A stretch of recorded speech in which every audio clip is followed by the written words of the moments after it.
As a kid, I was a really, I wanted to be like an engineer or a scientist or an anthropologist. I didn't, like, there's no way to study for art, and it's something that, I'm a really good student, and so something that is so, I guess, out of my, like, general norm, like, surprised me.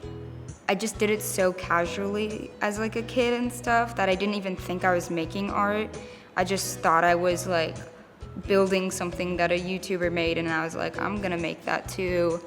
And so I never thought of it as like making art as much as I thought of it as like, I have nothing to do today, I'll make a little project and show it off to my parents so they can be like, oh my goodness, Ella, yes.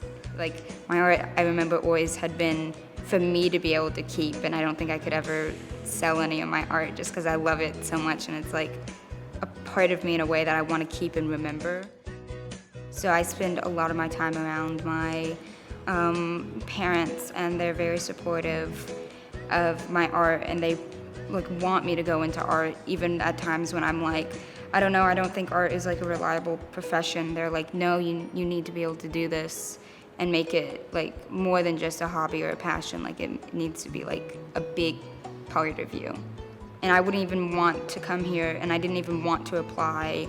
I didn't want to look at if I got in or not if it hadn't been for them.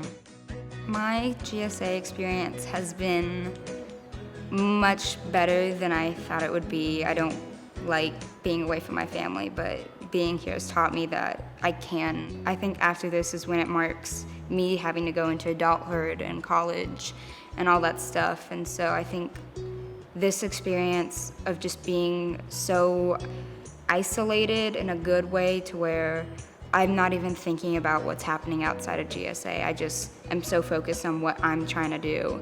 It's a very calming experience, especially as someone who deals with stress too much throughout their day.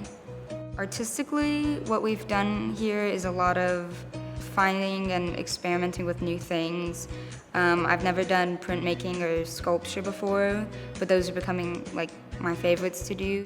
Being an artist, to me, I don't really like to refer to myself as one just because in my head it's so tacky.